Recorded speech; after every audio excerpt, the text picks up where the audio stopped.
오늘 승천하신 대제사장이라는 제목으로 하나님의 말씀 나누도록 하겠습니다. 예수님께서 예루살렘 성에 나귀를 타고 입성하신 후에 성전 앞에서 파는 모든 재물들, 그 상과 의자를 엎으시고 채찍을 휘두르시고 상인들을 쫓아내셨습니다. 그리고 그 성전 정화 사건이 바로 예수님께서 새로운 성전이 되시는 그런 의미를 갖고 있다라고 말씀을 주일 예배를 통해서 2주 전에 드렸습니다. 예수님께서 기능을 잃어버린 성전, 여러분 우리 기능이 무엇일까요? 우리 성전의 기능은 우리 교회도 뒤에 적혀 있지만 만민이 기도하는 집 아닙니까? 기도를 잃어버린 기도하는 집이 더 이상 아닌 그러한 성전, 하나님을 숭배하는 것이 아니라, 하나님을 섬기는 것이 아니라 물질을 숭배하고 물질이 왕이 된 그곳에서 주님께서 그것이 무너질 것이다, 이건 다 이제 무너질 것이고 내가 사흘 만에 다시 일으키리라 말씀하시면서 새로운 성전이 세워질 것을 예언하셨습니다. 그 예언이 이루어졌고 우리는 지금 그 시대를, 예수님께서 새로운 성전이 되신 시대를 살아가고 있습니다. 우리는 새로운 성전이신 예수 그리스도를 통해서 하나님 앞에 나아갑니다. 할렐루야. 여러분, 성전의 기능이, 성전이 하나님이 아니죠. 성전이 하나님이 아닙니다. 하나님이 머무시는 곳이었고 하나님의 백성들이 하나님을 만나는 통로였지 하나님이지 않지 않습니까? 그렇기 때문에 예수 그리스도께서도 새 성전이 되셨을 때 우리가 예수님을 통하여 하나님을 만나시는 길을 새롭게 열어주셨고 온전한 길을 열어주셨습니다. 그래서 우리는 이 새 성전에서 예수님을 통해서 기도하고 또 예수님을 통해서 하나님 앞에 나아가고 있습니다. 자, 그러면 성전에서, 당시 이스라엘 성전에서 가장 중요한 사람은 누구였겠습니까? 대제사장입니다. 대제사장이 가장 중요한 역할을 합니다. 대제사장이 하는 일들이 많이 있지만 가장 중요하게는 대속죄일 욤키프루에 이스라엘 백성들의 죄를 다 하나님 앞에 씻게 하는 그 역할을 감당하게 됩니다. 오늘 히브리서 저자는 여러분 히브리서를 잘 아시겠지만 히브리서는 구약 성경의 상징들과 구약 성경의 신학과 구약 성경의 용어들로 가득한 곳입니다. 그래서 신약이지만 구약 같은 느낌이 확 나는 곳이죠. 여기 히브리서에서 저자는, 이 성경은 예수님이 어떤 분이신지를 이 유대인들이 가장 잘 이해하도록 설명을 해줍니다. 천사보다 뛰어나시고, 그리고 대제사장이지만 오늘 말씀에 나올 큰 대제사장이에요. 그냥 우리와 똑같이, 인간과 똑같은 대제사장이 아니라 크신 대제사장이라고 말하고 있습니다.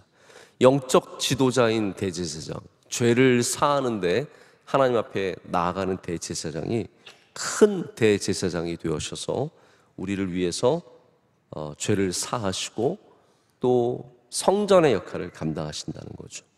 자, 오늘 지금 이제부터 그러면 예수님께서 어떠한 큰 대제사장인지를 몇 가지 좀 살펴보고자 합니다. 오늘 제목처럼 첫 번째는 예수님은 승천하신 대제사장입니다. 대제사장의 직무는 권위를 갖고 능력을 갖고 사람들에게 존경을 받고 월급 많이 받고, 그게 아니라 사람들의 죄를 갖고 하나님 앞에 나아가는 것입니다. 예수님이 이제 승천하셔서 저 하늘에 계신데 하늘에서 우리의 죄를 갖고 하나님 앞에 나아가신다는 거죠. 하늘에서도 우리의 죄를 갖고 우리의 연약함을 갖고 하나님 앞에 나아가시는 분이십니다. 우리는 주 예수 그리스도를 통해서 기도해야 되고 주님께서 우리의 죄를 갖고 하나님 앞에 나가실 때 우린 용서함을 받게 될 줄로 믿습니다. 자, 그리고 빨리 비교적 첫 번째는 빨리 하고 넘어가도록 하겠습니다. 두 번째는 예수님은 우리의 연약함을 동정하시는 대제사장이라고 쓰고 있습니다. 우리 15절 말씀을 다시 한번 보실까요? 우리에게 있는 대제사장은 우리의 연약함을 동정하지 못하실 리가 아니요 라고 하고 있습니다. 다시 말해서 예수님은 우리의 연약함을 동정하시는 분이시라는 거죠. 우리가 갖고 있는 연약함이 무엇일까요? 저는 크게 두 가지 부류라고 생각을 합니다. 이게 요즘 아이들이 좋아하는 라임이 맞는데 약함과 악함입니다. 이게 우리가 인간이 갖고 있는 두 가지 연약함입니다. 우리는 약하기도 하지만 우리는 악하기도 합니다. 근데 이 연약함과 우리의 죄성을 예수님께서는 다 동정해 주신다라는 거죠. 불쌍히 여겨 주신다라는 겁니다. 여러분 약하십니까? 주님께서 불쌍히 여겨 주십니다. 우리에게 죄가 있습니까? 주님께서 너 죽을 놈이라고 하지 아니하시고 불쌍히 여겨 주십니다. 오늘 약함과 악함을 갖고 주님 앞에 나오실 때, 오늘 마지막 말씀하듯이 은혜의 보좌 앞으로 나아갈 때 때를 따라 돕는 은혜가 우리는 약할 때마다, 악할 때마다, 부족할 때마다, 교만할 때마다 도우시는 은혜가 여러분과 함께 하실 줄로 믿습니다. 우리가 갖고 있는 모든 연약함이 있고 우리가 갖고 있는 모든 악함이 있습니다. 우리 인간이 갖고 있는 유한성, 한계, 우리는 오늘도 한계 속에 살아갑니다. 우린 연약한 존재들입니다. 우리 예수님은 우리가 갖고 있는 모든 한계와 연약함과 약함과 부족함과 이 모든 것들을 동정하신다라고 했습니다. 그래서 실제로 복음서에서 예수님께서 사역하시는 것을 보면은 병든 자들, 가난한 자들, 연약한 자들, 죄인들 동정해 주셨습니다. 이 동정하다라는 말이 이제 sympathy죠. sympathy는 뭐 잘 아시는 거예요. sim은 같다라는 말이고 pathy는 우리의 마음이죠. 같은 마음을 가져주시는 것. 예수님께서 위에서 바라보시면서 요것들이라고 생각하시겠지만, 승천하셨지만 주님은 여전히 우리와 마음을 같이 해주신다는 겁니다. 저 위에서 정죄하시고 저 위에서 너 하여튼 너는 안 돼 이렇게 하시는 분이 아니시라는 거죠. 예수님 우리의 연약함을 민망하게 여기시고 복음서에 나오듯이 안타깝게 여기시는 겁니다. 우리가 높은 사람에게 동정을 기대하기 어렵지 않습니까? 뭐 높은 사람 만나는 거는 하늘의 별 따기와 같고, 귀한 분들의 마음을 얻는 것은 정말로 우리 일반적인 사람들은 상상해 보지도 못하는 일들입니다. 가끔 뭐 TV나 뭐 어떠한 신문이나 미디어를 통해서 높으신 분들, 대통령이 되셨던 시장이시든 구청장이시든 국회의원이시든 이런 분들이 어려운 분들의 삶을 이해해 주면 참 보기가 좋고 마음이 따뜻해지는 것을 느낍니다. 제가 볼 때 높은 사람들은 그런 걸 좀 많이 하셔야 되는 것 같아요. 이 낮은 사람들, 평범한 사람들, 일반인들의 마음을 느껴주는 것, 동정해 주는 것. 이 동정이 여러분 꼭 나쁜 말이 아닙니다. 동정하지 마 이런 거 하잖아요.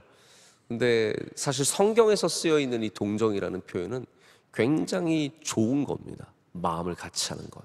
여러분들도 예수님의 마음을 닮으려면 나와 다른 사람을 동정할 줄 알아야 합니다.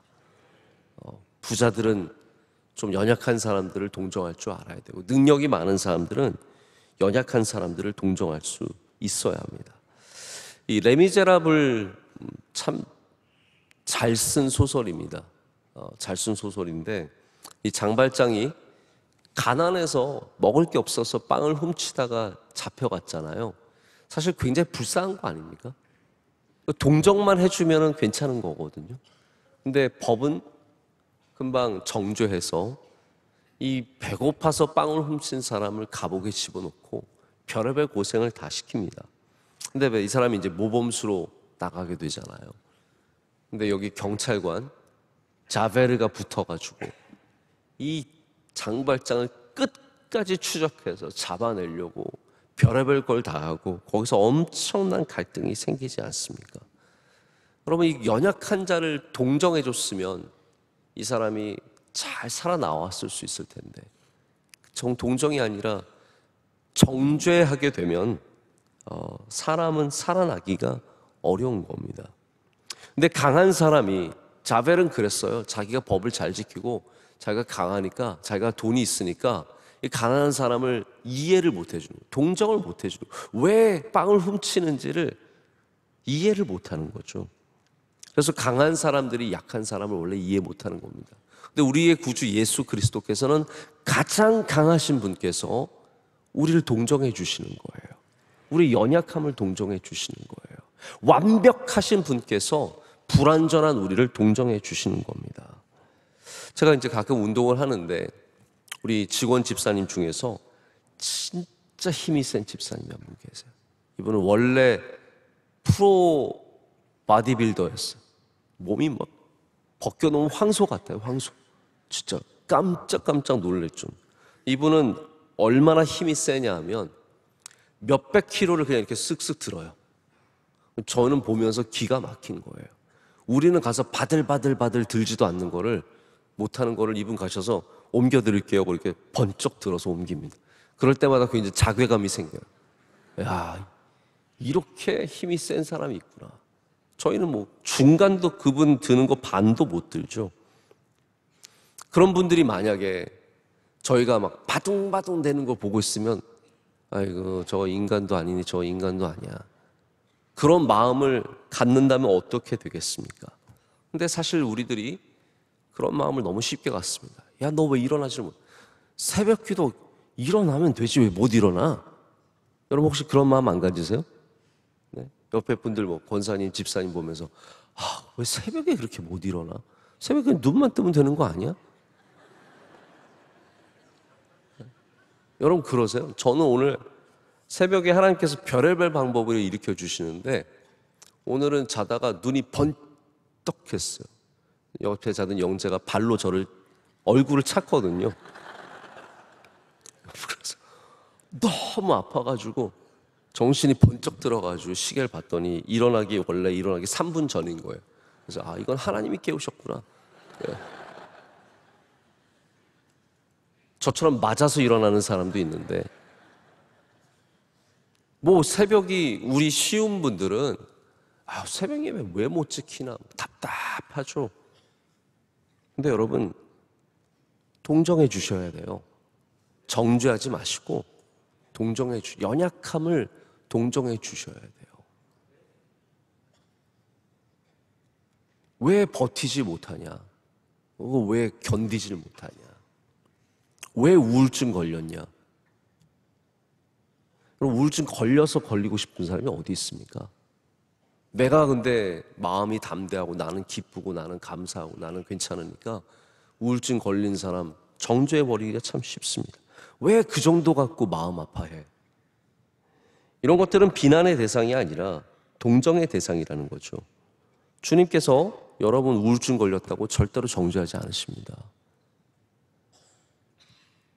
우리의 연약함으로 인해서 정죄하지 아니하시고 동정해 주신다라는 거예요. 너 참 힘들겠구나. 너 참 어렵겠구나. 그렇기 때문에 우리가 예수님 앞에 두려움 없이 나갈 수 있는 겁니다. 혼날까봐, 걸리면 죽을까봐, 예수님께서 엄청 뭐라고 하실까봐 발발발 떨면서 숨기고 나가는 것이 아니라 우리의 연약함을, 일어나지 못하는 내 몸을, 세상에 자꾸 빠져들어가는 나의 삶을, 자꾸 슬퍼지고 괴로워지고 우울해지는 나의 마음을 주님 앞에 두려움 없이 나가는 거예요. 주님, 저 오늘 또 넘어졌어요. 주님, 제가 실수했습니다. 주님, 저 포기하고 싶습니다. 그럴 때마다 우리의 대제사장 예수 그리스도께서 우리를 동정해 주시고 우리를 위해서 하나님 앞에 나가는 은혜를 주실 줄로 믿습니다. 기도하실 때 여러분 반드시 여러분의 연약함을 은혜의 보좌 앞에 내려놔야 합니다. 주님, 제가 연약합니다. 제가 부족합니다. 저를 불쌍히 여겨 주시옵소서. 신학자 바르트가 이렇게 말을 했습니다. 승천하신 예수님께서 이렇게 말씀하신다는 거예요. 나는 너를 위해 존재한다. 너의 죄는 곧 나의 죄가 될 것이며 내게 있는 하나님의 은혜는 곧 너의 은혜가 될 것이다. 오늘 예수 그리스도에게 있는, 승천하신 주님께 있는 하나님의 은혜가 은혜의 보좌 앞에 나온 여러분에게 임하게 될 줄로 믿습니다. 이것이 동정하시는 대제사장께서 주시는 은혜입니다. 세 번째, 우리의 크신 대제사장 예수님은 죄가 없으신 분이십니다. 그러니까 예수님을 대제사장으로 여기 비유하고 있습니다.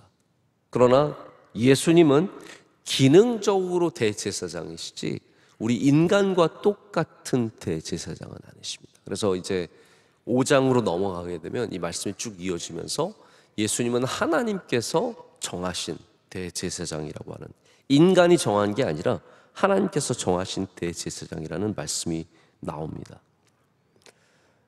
대제사장은 여러분 아시다시피 속죄일날 자기의 죄를 먼저 하나님 앞에 씻고, 그리고 나서 이 욤키프루의 모든 예배를, 제사를 드리게 됩니다.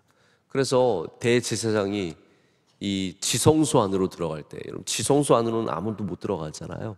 대제사장만 1년에 한 번 들어가는 겁니다. 가서 지성소를 청소하고 자기의 죄를 거기서 사함을 받고 나오는데 다 끈 묶고 들어갑니다.